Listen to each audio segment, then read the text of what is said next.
Let's get started. I guess the last session, I guess, of the workshop. We're going to have Alina from the. Thank you very much. So today I'm going to tell you a little bit about faster algorithms for submodular minimization in the setting where we have a little bit more structure on the function. And this is based on joint work with Hui Nguyen from Northeastern University and Latsi Beg from London School of Economics. And both Hui and Latsi are here at the semester. So the main focus on this talk will be on submodular minimization. So we have a set function f on a finite graph set, which is submodular. And we want to minimize it, so we want to find a set of minimum value. So this is it's a fairly general problem. It captures classical problems such as the minimum ST cut problem in graphs. It also arises in some nice applications. For example, it arises in image segmentation in computer vision, or more generally inference in probabilistical models. It also arises in a completely different type of application, such as structure sparsity. And this is a very well-studied problem with a very long history, and I cannot hope to do it justice here. For those of you who went to the bootcamp, you probably saw much more about submodular minimization in Stephanie's talk. So I'll briefly highlight some key points. Perhaps one of the most important ones is that this problem is actually solvable in polynomial time. It's one of the most general discrete optimization problems for which we know how to solve it in polynomial time. And we have different ways to do this too. So we have combinatorial algorithms based on maximum flow ideas. We also have algorithms that are based on the ellipsoid and cutting planes. So perhaps one potential downside of all of these methods is that the running time is usually fairly high still. So it's at least n to the cube. Yes? Sorry, what is V? V is the ground set of the function. So it's a set of elements of size n. So in this talk, so all of these algorithms that I mentioned here, they work in general. And they only assume black box access to the function. So we're given a valuation oracle. So if we want to find the value of a set, we just query the oracle. But for those of you who went to the bootcamp, Pablo asked an excellent question at the end of Stephanie's talk of whether if we're in a slightly less black box setting, and we know a little bit more about our function, can we do better? And this is precisely the viewpoint we'll take here. So here we're going to look at some special cases of this problem where we know more about the structure, and we hope to leverage it to get faster algorithms. So specifically, what kind of structure are we going to look at? So here we're going to look at what we call the sum of submodular, or also decomposable setting. So the idea is that our function is actually a sum of other functions, fi. So we have a bunch of these functions. And what's nice about these functions fi is that they're much simpler. So what do we mean by that? So a formal definition is that we have a fast subroutine for minimizing the function.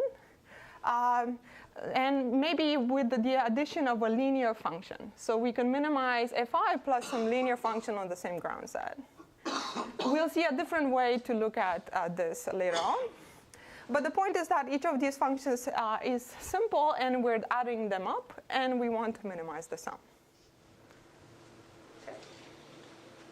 So what is an example of that?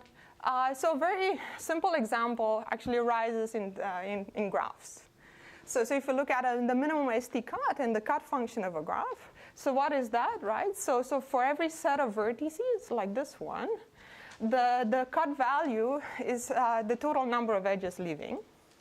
So that's called the cut function. And this naturally decomposes along the individual edges of the graph.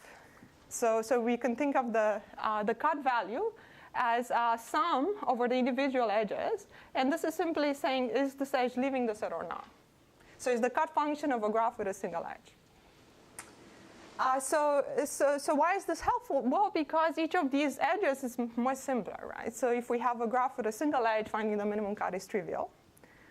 But if we look at the big graph with a lot of edges, finding the minimum cut is much more difficult. So simple local structure leads to more complicated global structure. But nevertheless, we can hope to leverage the underlying decomposable nature of the problem. So that is one example, but one advantage of this model is that it's not just the cut function that has the structure, so it also captures other settings we might be interested in. So for example, we could have a hypergraph, and we can decompose the cut function of the hypergraph into the individual hyperedges. Or a completely different kind of setting would be when each of the functions in the decomposition is local, in the sense that it's defined only on a small subset of the ground set. So all of these are decomposable in our setting. Okay, so good. So that's the main focus of this talk. How do we do submodular minimization in the setting where we have the sum of submodular structure? Okay.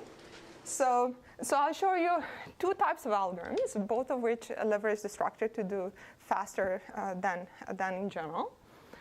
So the first class of algorithms are based on gradient descent. And the second class of algorithms are purely combinatorial, and they're based on maximum flow algorithms from graphs. And hopefully at the end, I'll connect those two things together and show that there's actually a nice connection between them. Just a question. So for the example that you gave, you actually have more, right? So the f sub I depends on different subsets. So they're not necessarily disjoint. Yes, so they could be overlapping, yes. So you mean that they're disjoint? Yeah. So they could be overlapping. This picture is misleading. So it's OK if they overlap. Okay, so that's actually, so they interact. So they do overlap. Okay, so that is the plan for today. So before we get to any algorithms, actually, I want to briefly mention so the main combinatorial concept that we'll use in all of these algorithms is that of a base polytope of a submodular function. So I want to briefly mention the definition in case you haven't seen it, but if you forget it, it's OK. So the base polytope, it's a very important polytope associated with submodular functions. And it's a set of points in n dimensions, where n is the size of V, the ground set. And you can think of a point in n dimensions as a linear function over the ground set. So it assigns some weight to every element. And such a linear function, such a weight vector, it belongs to the base polytope if I satisfy the following constraints. So if we look at any set S, the total weight it assigns to S should be no more than f of S. And moreover, this should be tight at V. So the total weight it assigns to V should be exactly equal to f of V. Okay. So this is a set of points in n dimension. It turns out to be a polytope and has some really nice properties. Good. So now we can just dive in. So the first class of algorithms that I'll show you are based on gradient descent. So where does this come from? So if you've been to Stephanie's talk, you might remember that there's a very intimate connection between submodular minimization and convex optimization. So in particular, we can write a convex formulation for the discrete problem, which is minimize a submodular function. That is exact. And there are several different ways to do this. The one that I'll use here is the following. So instead of solving the discrete problem, we can think about solving this convex minimization problem, where what we want to find is the point y in the base polytope that has minimum norm squared. So this is L2 norm. Throughout the talk, L2 norm. Right? So this is the point y with minimum norm squared in the base polytope. So if I solve this convex optimization problem, recovering the optimal solution here in the discrete setting is very easy. All I have to do is threshold this vector as 0. So I can just look at all of the entries of y that are at most 0, and that will be my optimal set. OK? Good. So from now on, we can just focus on solving this convex problem. Okay. How fast can we solve it, right? So just like with any convex minimization problem, how fast we can solve it depends on two things. What is our objective, and what is our constraint? So our objective is the norm squared of a vector in n dimensions. So that's very nice. It's a quadratic. It's one of the nicest convex objectives. And our constraint says that we need to be in the base polytope of the submodular function. And that's what makes this problem complicated, because this constraint is fairly complicated. This is a combinatorial object. It's a polytope described by exponentially many inequalities. So this constraint is potentially very complicated. And our submodular minimization problem turns out to be quadratic optimization over this polytope. But luckily for us, there's one optimization that we can do over the base polytope very easily, and that is linear optimization. So there is a very simple greedy algorithm that allows us to optimize linear functions over the base polytope. And we can use this as a starting point to get algorithms for this optimization problem.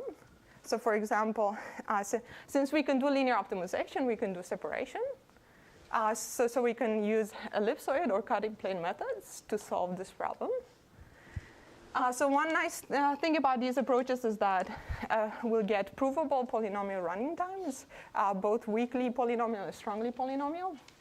One potential downside is that this running time is usually quite high.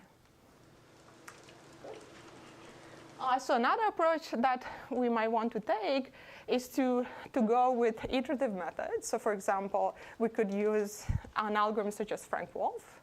And there's also another algorithm which is more practical, which is called the Fujishige-Wolf. And these algorithms are very simple. They use the linear optimization over the base polytope. And they're suitable for some applications. The main downside is that the running times are not polynomial. They're pseudo-polynomial. They depend on the maximum function value. And they're known to require a large number of iterations in some settings. Okay, good. But how about the decomposable setting? Can we do better? And the first takeaway message that I want to convey is that in the decomposable setting, we can actually leverage more of the convex optimization toolkit. And that hinges on a very nice property that we have in the decomposable setting. So it turns out that it's a very remarkable fact that if our function is actually a sum, then we can represent the base polytope of that function as a Minkowski sum of the base polytopes of each of the functions fi in the decomposition. So a point here is the sum of points in here. Okay. So this is a fairly remarkable fact. It's not true in general. It's true for some modular functions. So what can we do with this? So we can use it to rewrite our convex formulation. So if we know that the function is additionally decomposable, so we can think of our convex optimization problem from this viewpoint. So we want to find a point here that has minimum norm.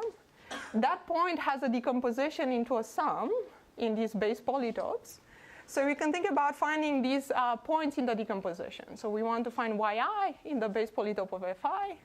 And subject to that, we want to minimize the norm squared of the sum.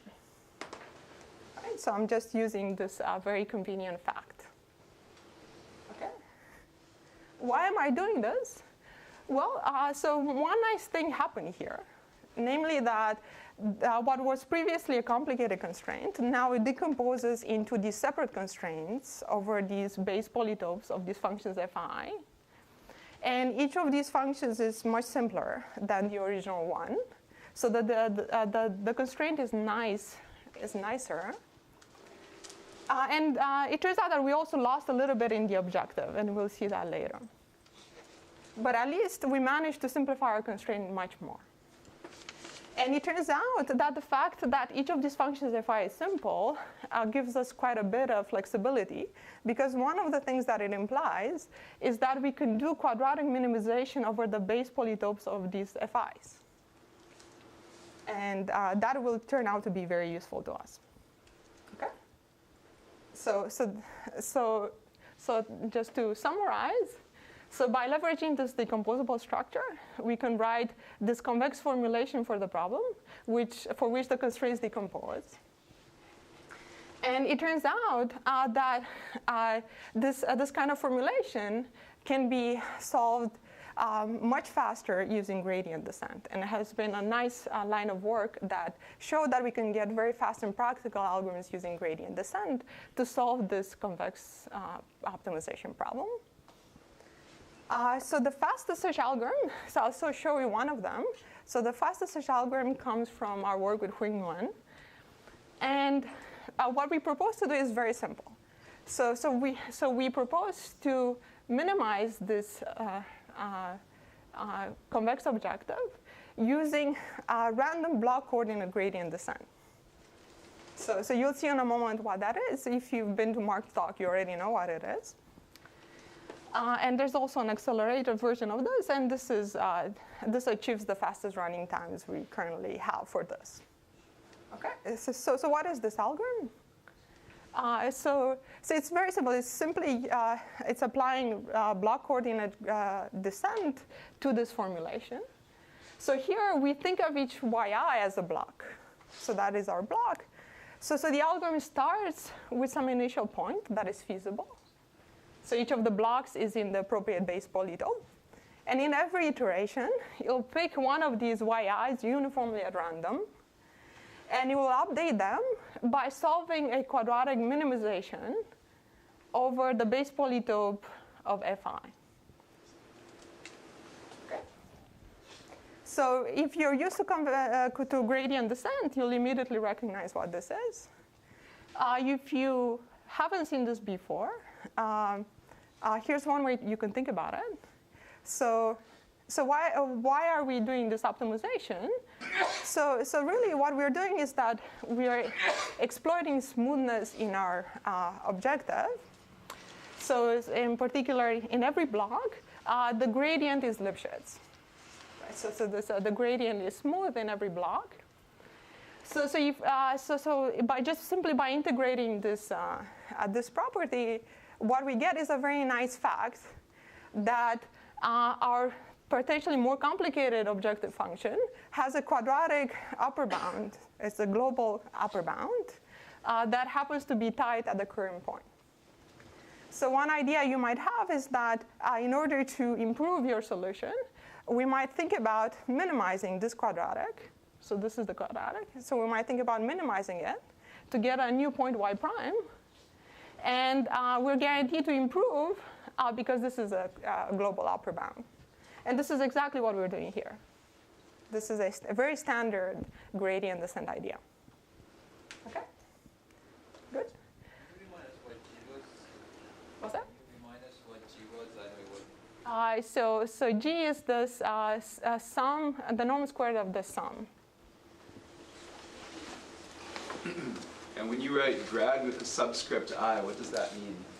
For the ith block. So it's the ith block of the gradient. So, but that usually does have more than one variable? It's being... Yes, so here we actually, the blocks are n-dimensional. Okay. So in this particular setting, yes, the blocks are n-dimensional. Okay. Good. So where is the magic coming from? So how come we could not do this in general? So it comes from the fact that the only reason we could actually perform this update at all was that we assume that each of these functions is simple. Right? So that allows us to do quadratic minimization over those base polytopes. Okay. And we can also accelerate this and get a even faster algorithm. But I will not talk about this here. Good.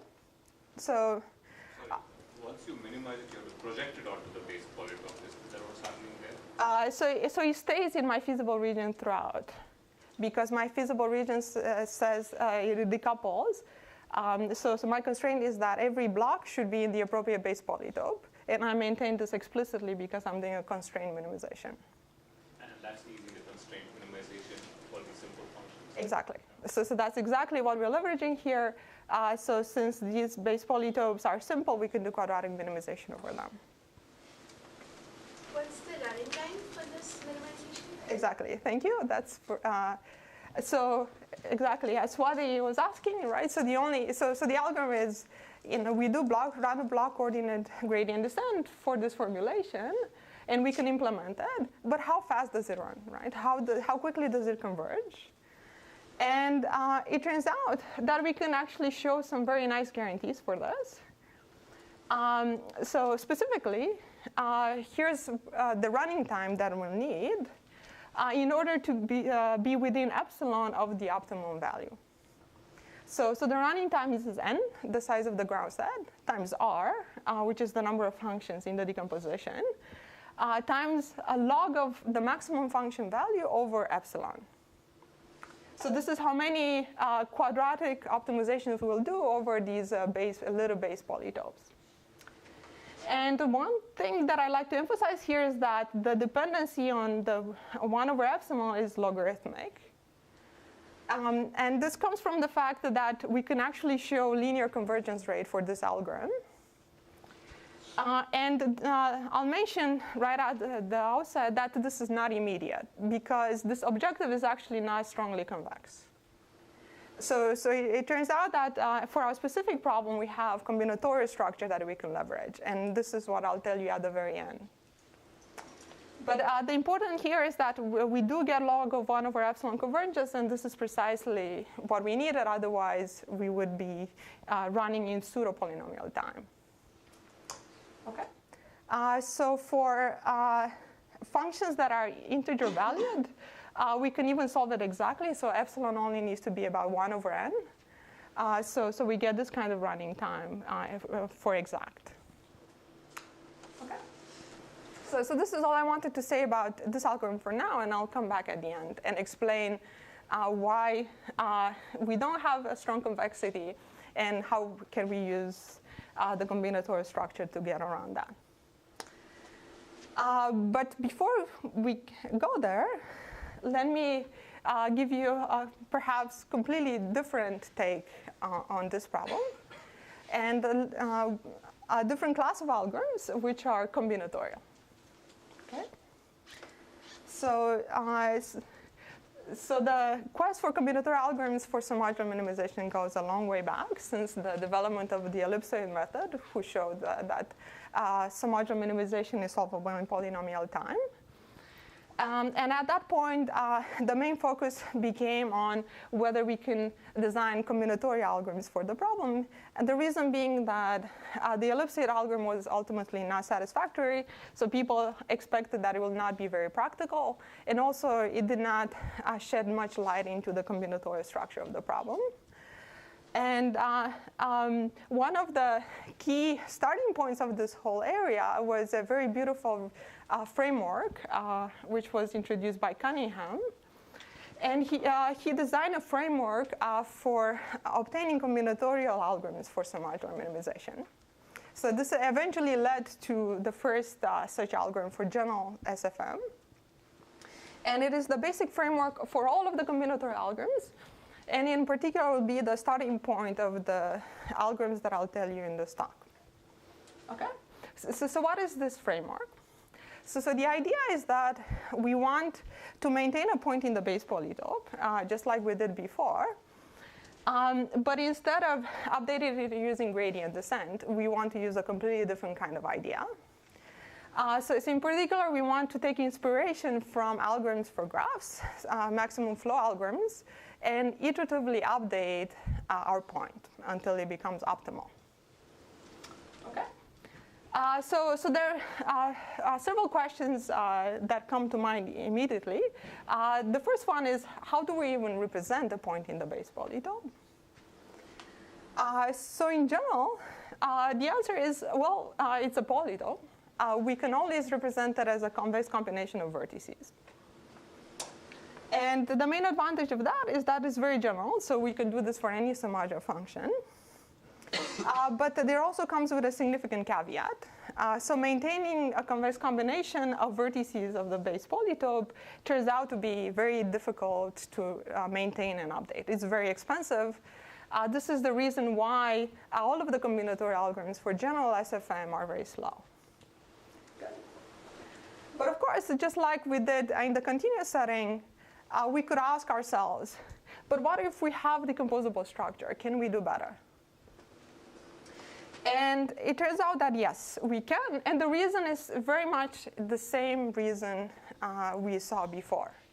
So the reason is that we can exploit this remarkable fact, and namely that we can represent a point y in the base polytope of f as a sum of points yi in the base polytopes of the individual functions fi. So this is a very different kind of representation of a point in the base polytope of f. It's not a convex combination of vertices.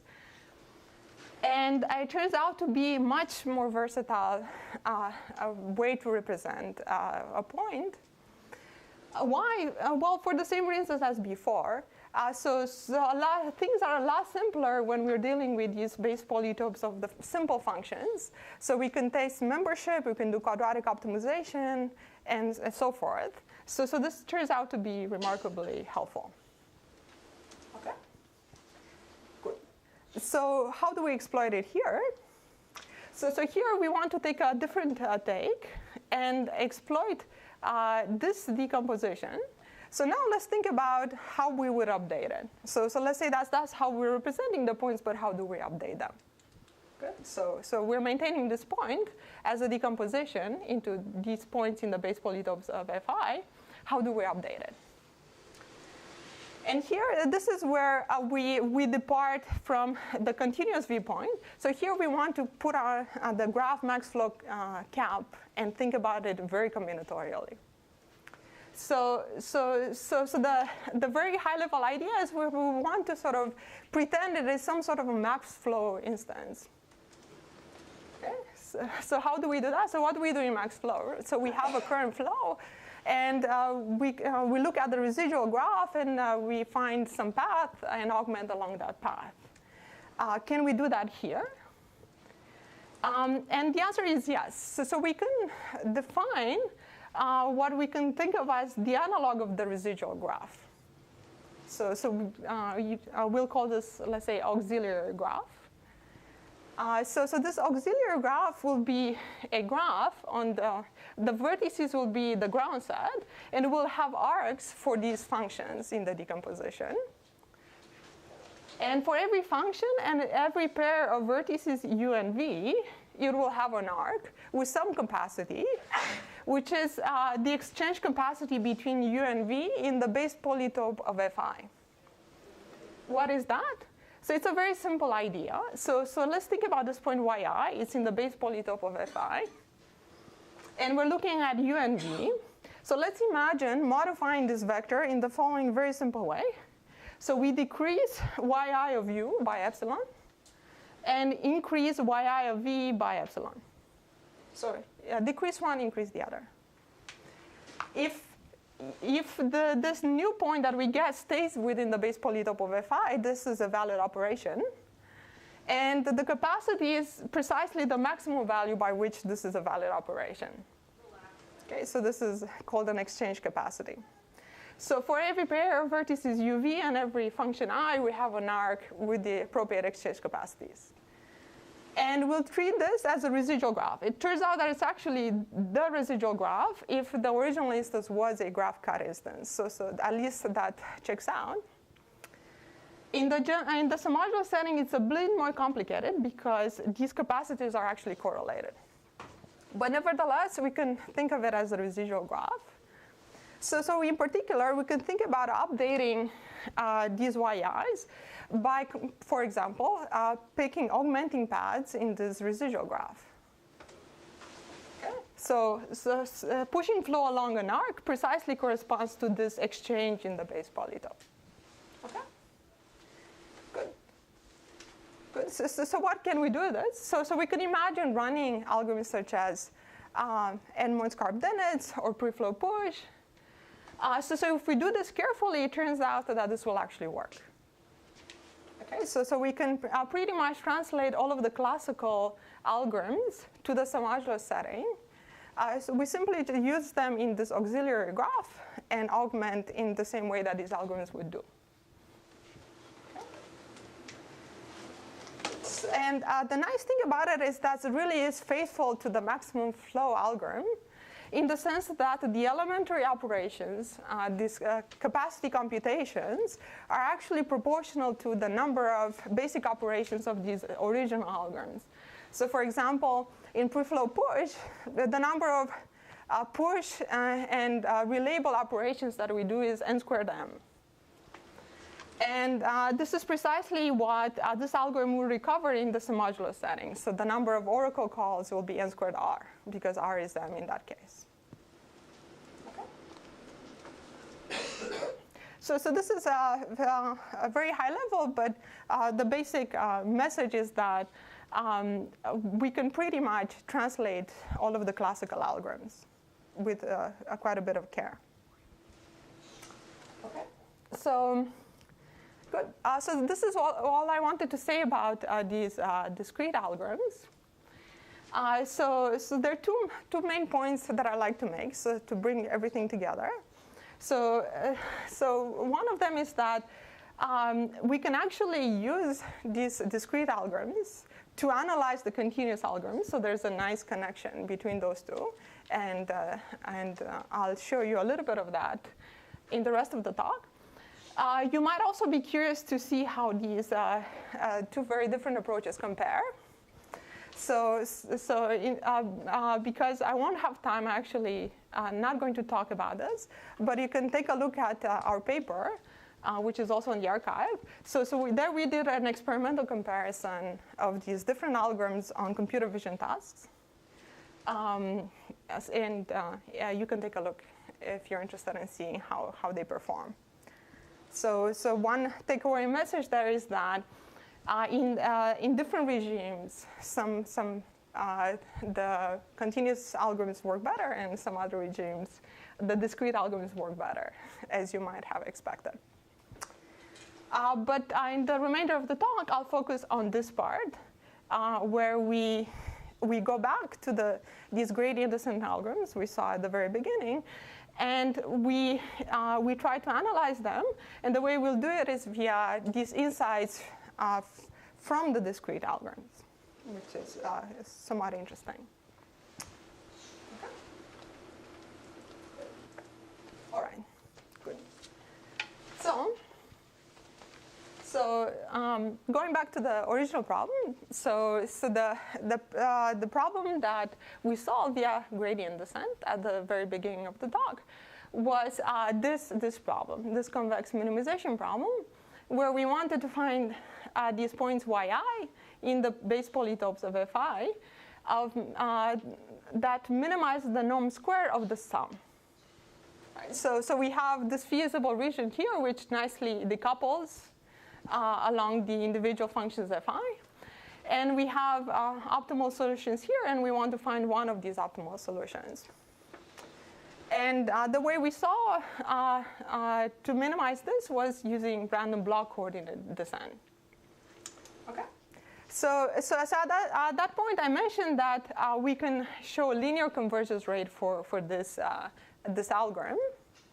And this is not immediate because this objective function is actually not strongly convex.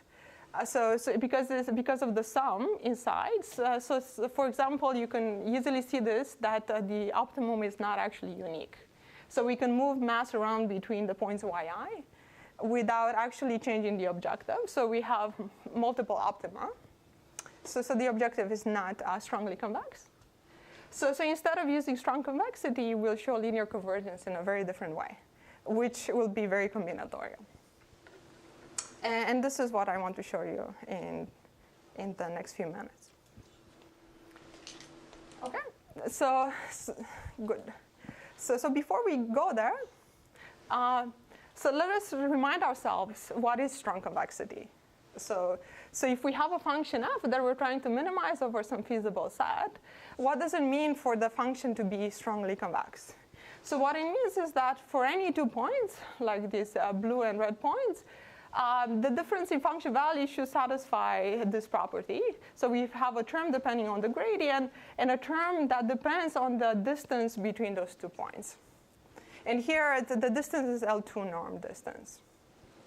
Okay? So how is this really useful to us? Well, it's useful in the following sense. So when we analyze a gradient descent, the way you use it is in the following form. So we use it when the red point is actually not some arbitrary point, but rather it's an optimal point. And what it tells us is that if the current blue point is far away from an optimum point in distance, then it's actually far away in function value as well. Okay, so this is the main property that we need in order to analyze gradient descent. Is the red point on the left-hand side possibly different than the one on the right-hand side? They're the same. The function value is the same at all of the optimum points, so you can make it be the same. So what are you minimizing over? So this is the closest optimal point. So there are many optimal points here. And this is the closest in distance to the blue point. Okay, so the red point on the left-hand side is also the closest one. It doesn't matter on the here because the function value at all of the optimum points is the same. Oh, okay. So the red point on the left-hand side isn't necessarily the same as the one on the right-hand side. You can think of it as being the same.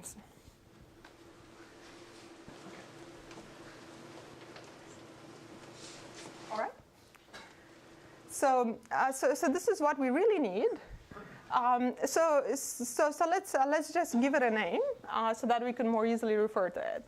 So I'll say that our objective is restricted strongly convex with some parameter mu if precisely that property holds. That the difference in function value between the function value at the blue point, which is the current point, and the optimum function value is at least mu times the distance squared between the blue point and its closest optimum point. Okay. So it turns out that in this specific problem that we have here, we can show that the objective function is strongly convex in this restricted sense with a strong convexity parameter that is essentially 1 over n squared. Okay, so this will come from the combinatorial structure. And once we have such a thing, it's relatively straightforward to carry out the usual analysis of gradient descent to get the usual linear convergence rate. Okay, so this is the heart of the matter. How do we even show such a strong convexity parameter? Sorry, just to understand this, so the differences between strong convexity and the restricted version is that for strong convexity, you're looking at every pair of points, where here you're only looking at the minimum. This is to the minimum. Yes, exactly. So restricted strong convexity only cares about an arbitrary blue point and the optimum set, as opposed to any pair of points. And this is exactly what we need to analyze gradient descent. This is the strong convexity parameter that we can actually lower bound. So we can show that this is at least 1 over n squared. Okay. So how does this work? I'll try to give you the vague picture and connect it to maximum flows, and hopefully that will give you some idea of where this is coming from. So just to remind ourselves, so we want to show that the difference in function value is at least 1 over n squared times the distance squared between the blue point and its closest optimal point.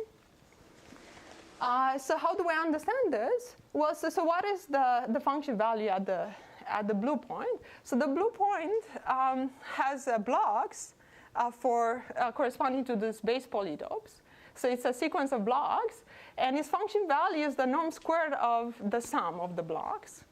So if we sum up the blocks, we'll get to this blue circle, which actually belongs to the base polytope. And the function value of the blue point is the norm of that blue circle, by definition. And in the picture on the right, we also have the minimum norm point, which is unique. And the optimal points here, when we sum up the block, map to that point as well. So this function value is the norm of this red circle. Okay. So the difference in function value is the differences in the norms of these 2 points. which is at least the distance squared between them. So, because this is the L2 norm, so L2 norm is strongly convex. So at least we're able to relate the difference in function value to the distance on the picture on the right. Okay, but that's not exactly what we wanted. So we want to relate it to the picture on the left and the distances between those points. So really what we want is to actually go back as well. So we want to go from the picture on the right back to the picture on the left. And in particular, what we're hoping for is that we can take this minimum norm point here and map it back and decompose it into an optimal point on the left, and without increasing the distances too much. Right? So we want the distance here to be proportional to the distance here, proportional up to 1 over n squared.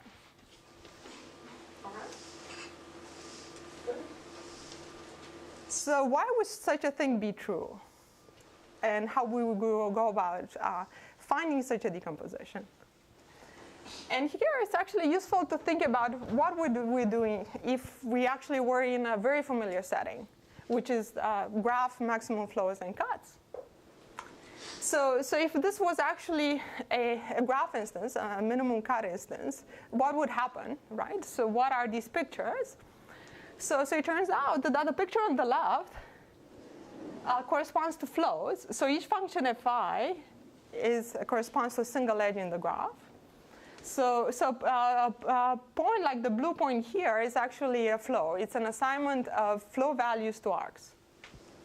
That does not necessarily satisfy conservation, so it's a pre-flow. So here we have flows on the picture on the left. On the picture on the right, we have net flows at vertices. So here, the blue circle at every vertex is the net flow of the blue point. So it's outgoing flow minus incoming flow. And you can also think of these as demands. So going back really is saying, I'm giving you some net flows at vertices. I tell you that there should be -1 units of flow at this vertex and +2 units of flow at that vertex and so on. And we want to go from that to an actual flow on the arcs that preserves distances in some sense. Okay. So if I give you net flows and you want to produce a flow, how would you do it? So a natural idea is to simply do a flow decomposition. So you can think of these net flows as demands. So I want to route certain demands on the arcs. So we can start with a zero flow, look at the residual graph, find an augmenting path between someone with positive demand to someone with negative demand, and route along that. So if we do this, then we'll get a flow corresponding to these demands, or net flow at vertices. And it turns out that this decomposition will suffice. So it does not shrink distances too much. It does not enlarge distances too much on the picture on the left. Okay. So this is how we do it in the graph setting. How do we do it in general? And this is where the connection to what I mentioned in the Cunningham framework a few minutes ago comes in. So we can do precisely the same kind of idea, only that instead of the residual graph, we're going to work with the auxiliary graph, just like we did for the discrete algorithms. And that turns out to work as well. Good. So let me conclude with a very simple example showing where this n squared comes from. So here's a very simple example showing that distances do shrink by a factor of n squared when we go to the picture on the right. So it's very simple. It's a graph. It's a path. And we have these stars attached at the end. This blue circle here, you can think of it as putting a demand of 1 over n on all of these vertices and -1 over n here and 0 everywhere else. So we can actually route these demands. So the minimum norm point solution is the all 0 demands. And we can see that the L2 squared of the demands is 1 over n squared from each of these guys times n, because there are n of them. But at the same time, if we look at the picture on the left, which talks about flows, so the optimum flow is putting one unit of flow on all of these edges. So it's 2 squared norm is n. So that's an example showing that the gap can be as high as n squared. And that's it. Thanks so much for listening.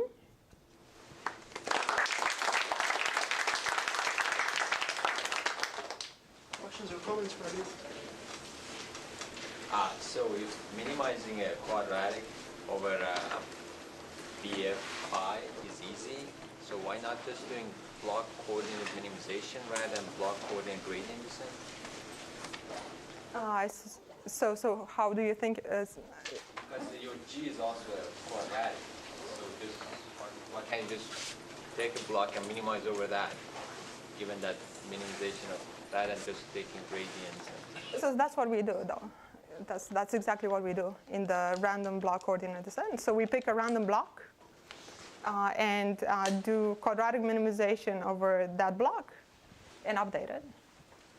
It's exactly like Neserov's random block coordinate gradient descent. Yeah, I'm just saying do random block minimization. Take a block and minimize the actual objective function, not the auxiliary one that has gradient of G in a part. Okay, so instead of minimizing the quadratic, you want to minimize the... Like doing, because it's quadratic, it's like doing block Newton rather than block gradient. Yeah, that's an interesting thought. I don't think I thought about it, but it's definitely an interesting idea. Good. Any other question or comment? Would you like to thank Alina again?